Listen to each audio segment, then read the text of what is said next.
Muy buen día para todos ustedes. Soy Claudia Castro desde Argentina y Jorge Luna desde Estados Unidos. Este es el resumen semanal de noticias migratorias en Estados Unidos del día 15 al 21 de marzo de 2026.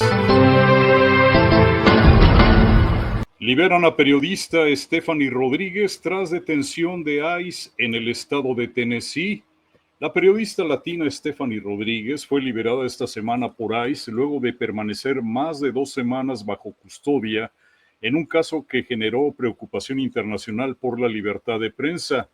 La liberación fue confirmada por organizaciones como Amnistía Internacional, que había denunciado su detención y exigido su excarcelación.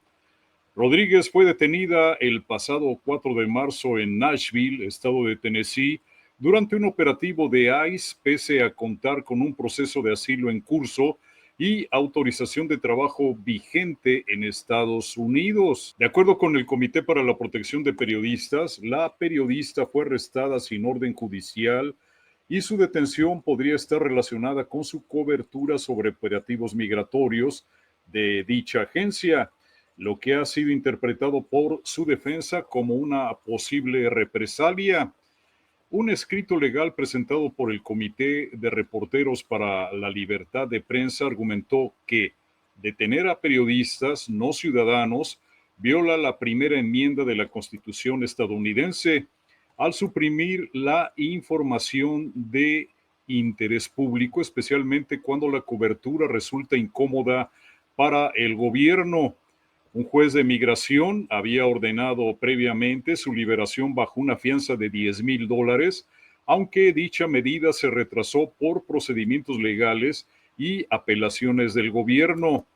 Más de 40 organizaciones defensoras de la libertad de prensa y de derechos humanos exigieron su liberación inmediata, señalando que el caso forma parte de un patrón preocupante de presión sobre periodistas inmigrantes en Estados Unidos. Niegan asilo a Lian Cornejo Ramos y su familia. Apelarán decisión. Un juez de inmigración negó la solicitud de asilo de la familia de Lian Cornejo Ramos, un menor de 5 años cuya detención a inicios del año generó atención mediática internacional. El Distrito Escolar Público de Columbia Heights, Minnesota, informó que la resolución judicial puso fin al proceso de asilo de la familia Cornejo Ramos, una decisión que calificó como desgarradora. No obstante, adelantó que el caso será apelado. El abogado de inmigración Pascal Nococha, representante de la familia, confirmó que ya se presentó una apelación ante la Junta de Apelaciones de Inmigración y afirmó: mientras el caso esté pendiente ante la Junta, la familia puede permanecer en el país hasta que se resuelva la apelación. El defensor también cuestionó el proceso, al asegurar que el caso fue desestimado sin que la familia pudiera exponer completamente sus argumentos ante el tribunal. Además, reconoció que no hay un plazo definido para que la vía emita una resolución. La historia de Lian Cornejo Ramos se volvió viral en enero cuando fue detenido junto a su padre, Adrián Alexander Cornejo, en el marco de un operativo de ICE en Minneapolis, Minnesota. La detención ocurrió poco después de que el menor regresara a casa tras asistir a clases preescolar. Un agente uniformado le dice que lo acompañará hasta la puerta de su casa. Abre el padre y los dos son detenidos. Ambos fueron trasladados al centro de detención migratoria en Delay, Texas, donde permanecieron varios días. Posteriormente, y tras presión mediática y social, fueron liberados. El Departamento de Seguridad Nacional solo tiene registrada la autodeportación de 72,000 inmigrantes. A pesar de que la administración Trump recientemente diera a conocer que 2.2 millones de extranjeros carentes de estatus legal optaron por la autodeportación mediante el proyecto Homecoming, el cual ofrece subsidios, en los registros de dicho programa solamente figuran 72,000 y de esa cantidad 37,281 ya habían sido detenidas por ICE. De acuerdo con un documento compartido internamente dentro de Seguridad Nacional y en poder de la cadena de televisión CNN, el programa ha ayudado a 72,000 personas a abandonar Estados Unidos, al menos hasta el presente mes de marzo. Dicha cifra contrasta con los datos señalados por el gobierno, pues a través de un programa de incentivos de 915 millones de dólares y una aplicación como herramienta clave para lograr que los inmigrantes indocumentados abandonen voluntariamente el país, el presidente Donald Trump indicó que 2.2 millones de extranjeros carentes de estatus legal habían aprovechado el incentivo económico y además un vuelo de regreso a su nación de origen. El plan denominado Proyecto Homecoming ofrece hasta $2,600 y vuelos gratuitos a los inmigrantes para que regresen a su país, pero el propio Departamento de Seguridad Nacional en un comunicado reconoció que quizás muchos inmigrantes se habían marchado de Estados Unidos por su propia cuenta y sin usar la aplicación para acceder a los incentivos prometidos por el gobierno. Otro punto a destacar es que la salida voluntaria, mediante la cual se le permite a los inmigrantes abandonar Estados Unidos sin hacerse acreedores a sanciones asociadas a una orden de expulsión, ya existía como una opción legal décadas atrás y no como el gobierno federal presume y pretende hacerlo ver ante la opinión pública internacional. Estados Unidos retira licencias a camioneros inmigrantes y golpea al sector. La nueva medida del presidente Donald Trump ya es una realidad y empieza a sentirse en las carreteras de Estados Unidos. A partir de esta semana, miles de camioneros inmigrantes comenzarán a perder sus licencias de conducir comerciales conforme estas venzan, lo que podría sacudir a una industria clave para la economía del país. La norma, impulsada por el Departamento de Transporte, prohíbe que solicitantes de asilo, refugiados y beneficiarios de DACA obtengan o renueven este tipo de licencia, incluso si cuentan con permiso para trabajar. Este es un golpe progresivo a medida que expiren los permisos actuales. Los conductores quedarán fuera del sistema. Se estima que alrededor de 200.000 inmigrantes están en esta situación. Puede parecer un porcentaje pequeño, alrededor del 5% del total de licencias comerciales, pero en un sector donde ya faltan manos, cada conductor cuenta. El transporte por carretera mueve más del 70% de las mercancías dentro de Estados Unidos, desde alimentos hasta materiales peligrosos. El secretario de Transporte, Sean Duffy, ha insistido en que se trata de una cuestión de seguridad nacional. Según su argumento, durante años se permitió que conductores extranjeros aprovecharan vacíos en el sistema, lo que ha derivado en riesgos en las carreteras. Por ahora, lo único claro es que la decisión ya está en marcha. Sus efectos, así como la subida en el precio de los combustibles, están comenzando a afectar la vida de miles de familias. Agentes de ICE admiten cuotas de arrestos y uso de aplicaciones para ubicar a inmigrantes. Una audiencia judicial en el estado de Oregón ha dejado al descubierto detalles poco conocidos sobre cómo operan los agentes del sistema migratorio. Testimonios bajo juramento revelaron que equipos de la Agencia Federal de Inmigración y Aduanas tenían objetivos diarios de arrestos y utilizaban una aplicación digital para identificar zonas donde realizar operativos. La información salió a la luz durante una demanda colectiva presentada por la Organización de Derechos de los Inmigrantes Innovation Law Lab. Según el reporte publicado por el medio británico The Guardian, el caso obligó a agentes a responder preguntas bajo juramento, lo que permitió conocer por primera vez parte de las herramientas y estrategias internas utilizadas en los operativos migratorios. Durante la audiencia, un agente identificado como JB declaró que su equipo recibió una instrucción verbal para realizar 8 arrestos al día. El grupo estaba formado por agentes que participaban en una operación que dieron por nombre como Operación Rosa Negra. El objetivo, según estimaciones presentadas en la corte, podía traducirse en cerca de 50 arrestos diarios en todo el estado de Oregón. Estas revelaciones resultan relevantes porque autoridades federales habían insistido públicamente en que no existían cuotas formales de detención. Sin embargo, los testimonios sugieren que los equipos trabajaban bajo presión para cumplir con las cuotas. El agente explicó ante el juez que realizó tantos arrestos como podía, siempre que considerara que eran legales. Las audiencias también revelaron el uso de una aplicación llamada Elite, herramienta que, según los testimonios, funciona de manera similar a un mapa digital. El sistema muestra dónde viven personas con posibles problemas migratorios para ser detenidas. Eran descritos como objetivos de alto valor. Sin embargo, el propio agente reconoció ante el tribunal que la información no siempre era precisa. En algunos casos, la aplicación señalaba direcciones erróneas o personas que ya no vivían en esos lugares. En uno de los operativos analizados, que ocurrió en la ciudad de Woodbourne, donde agentes detuvieron una camioneta con trabajadores agrícolas con visas de trabajo que se dirigían a su empleo, durante la intervención, los agentes utilizaron la violencia, incluso rompieron las ventanas del vehículo y arrestaron a los ocupantes de manera violenta.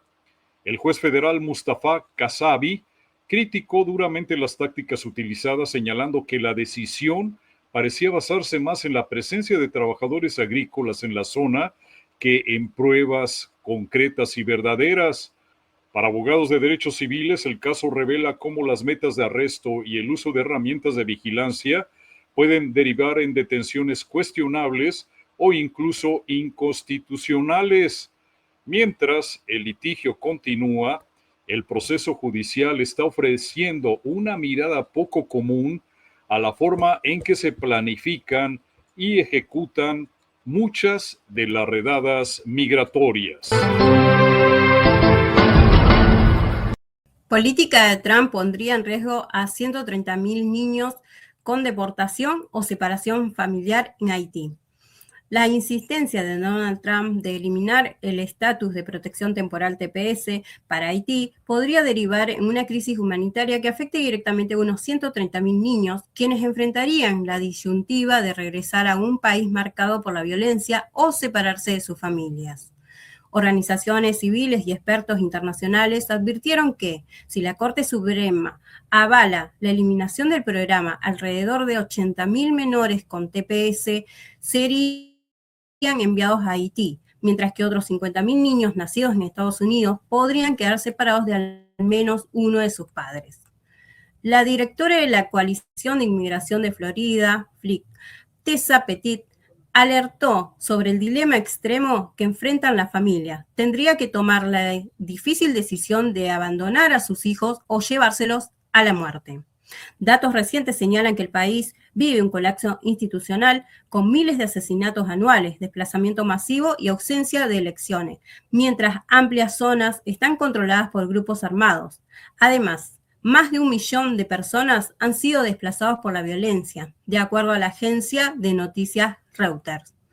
En este contexto, el experto en derechos humanos de la ONU, William O'Neill, fue contundente. Ningún lugar debería deportar a nadie a Haití y calificó como una idea catastrófica forzar retornos a un entorno tan peligroso. Sin embargo, el Departamento de Seguridad Nacional DHS sostiene que las condiciones en Haití han mejorado lo suficiente para justificar el fin del TPS.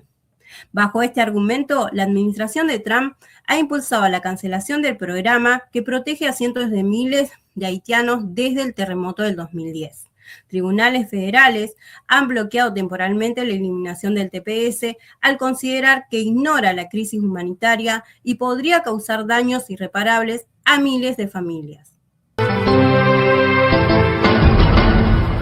Avanza el muro negro que Estados Unidos construye en la frontera con México. El paisaje de la frontera entre México y Estados Unidos ha comenzado a teñirse de un color negro intenso. Bajo las órdenes directas de la administración de Donald Trump, las nuevas secciones de la barrera fronteriza en la zona de Santa Teresa están siendo revestidas con una pintura negra mate diseñada con un propósito específico: convertir el metal en un obstáculo incandescente para quienes intenten cruzar. El nuevo tramo del muro fronterizo que se construye cerca de Ciudad Juárez, límite con el estado de Nuevo México, destaca por su diseño poco convencional, una estructura metálica pintada de negro mate, pensada para absorber mayor calor y dificultar que los inmigrantes puedan escalarla. La obra forma parte de un proyecto impulsado por el gobierno del presidente Trump que contempla una inversión de aproximadamente 4.500 millones de dólares para reforzar la seguridad en distintos puntos de la frontera. En conjunto con el Departamento de Seguridad Nacional y la Patrulla de Fronteras, se prevé la construcción de 230 millas de barrera, de las cuales un tramo significativo se ubica entre El Paso, Texas, y Ciudad Juárez, Chihuahua, una de las zonas con mayor flujo migratorio. De acuerdo con datos oficiales, los cruces irregulares han disminuido considerablemente en los últimos meses, con cifras que, según la administración, reflejan un descenso significativo frente a años anteriores. Además del muro, las autoridades planean ampliar la infraestructura en el Río Grande. Incluyen barreras flotantes y cercas reforzadas en ciertas zonas. Organizaciones defensoras de inmigrantes advierten que el aumento de obstáculos físicos podría elevar los riesgos para quienes intentan cruzar, sin atender las causas de fondo que impulsan el fenómeno migratorio. Hispano bajo custodia de ICE muere en Florida. Es la 13ª muerte del año. Un joven mexicano de 19 años falleció mientras se encontraba bajo custodia de ICE en Florida, informó la agencia federal en un caso que eleva a 13 el número de muertes registradas en lo que va del año y a más de 40 durante la actual administración del presidente Donald Trump. De acuerdo con el reporte oficial, Reyes Pérez murió el 16 de marzo en el centro de detención del condado de Glades, luego de que un guardia lo encontraría inconsciente y sin respuesta alrededor de las 2:30 am. ICE señaló que la causa del fallecimiento permanece bajo investigación, aunque de manera preliminar fue catalogado como un aparente suicidio. El caso ha reavivado críticas de organizaciones civiles y legisladores que desde hace años han denunciado condiciones deficientes en el centro de detención de Glades. Grupos como la Unión Americana de Libertades Civiles han pedido su cierre, señalando presuntos abusos, negligencia médica y tratos inhumanos. Además, familiares de otras personas fallecidas bajo custodia migratoria han cuestionado diagnósticos similares en casos recientes, en lo que las autoridades también atribuyeron las muertes a suicidio. Expertos forenses han pedido investigaciones independientes para esclarecer estos incidentes. Pérez Jiménez había sido detenido desde finales de enero tras ser arrestado por autoridades locales en el condado de Volusia por el cargo de ir en un scooter y cruzar la calle entre esquinas, incluyendo presunta suplantación de identidad y resistencia al arresto. Según ICE, el joven negó tener antecedentes de problemas de salud mental y no manifestó intenciones suicidas durante su evaluación inicial. Tras conocer la noticia, familiares del joven, originario de una comunidad indígena en Chiapas, difundieron un mensaje en redes sociales solicitando apoyo para la repatriación de su cuerpo a México. Un sheriff pide dar papeles a migrantes sin antecedentes en el estado de Florida. En un momento en que la política migratoria de Estados Unidos parece endurecerse, una propuesta inesperada volvió a mover el debate. El sheriff del condado Polk, en Florida, Grady Judd, conocido por su cercanía con el discurso del presidente Donald Trump, planteó la posibilidad de otorgar estatus legal a inmigrantes sin antecedentes penales. No se trata de una ley ni de un proyecto en marcha, pero el hecho de que la propuesta venga de una figura asociada a posiciones duras en inmigración genera impacto en millones de familias latinas que viven sin papeles en el país. El sheriff afirmó: no podemos sacar a 18 millones de personas del país. Esto lo declaró proponiendo otras maneras de abordar un tema que exige respuestas urgentes. El sheriff del condado de Polk, el señor Judd, al este de Tampa, dijo que planea solicitar orientación más precisa a la administración Trump sobre qué migrantes deben de ser la prioridad en la ofensiva de deportación del gobierno federal. Argumentó, tiene que haber un camino a seguir para las personas que están en el país, que entraron ilegalmente, pero que no tienen historial criminal, trabajan y están contribuyendo a la sociedad. Esto lo destacó esta semana durante una reunión del Consejo Estatal de Aplicación de las Leyes de Inmigración de Florida, donde varios jefes policíacos discutieron el enfoque de la deportación. Luego el propio sheriff del condado de Polk reforzó su postura en una conferencia de prensa, donde reafirmó su posición y aclaró que sigue apoyando la política migratoria de la actual administración federal. El jefe de policía Grady Judd apunta a abrir una discusión que hasta ahora parecía cerrada, diferenciar entre migrantes con un historial criminal y aquellos que no representan un riesgo. Según su enfoque, debería explorarse una vía para regularizar a inmigrantes que cumplan con algunos requisitos como no tener antecedentes penales graves, trabajar y vivir en Estados Unidos desde hace varios años, estar integrados en su comunidad, ser padres con hijos nacidos en Estados Unidos. En el país se calcula viven más de 10 millones de inmigrantes indocumentados, según estimaciones del centro Pew Research Center. Una gran cantidad de ellos no tienen historial criminal, lo que convierte esta propuesta en un tema sensible y relevante. Para la mayoría de los inmigrantes indocumentados sin antecedentes, en la actualidad no existe un camino a la regularización.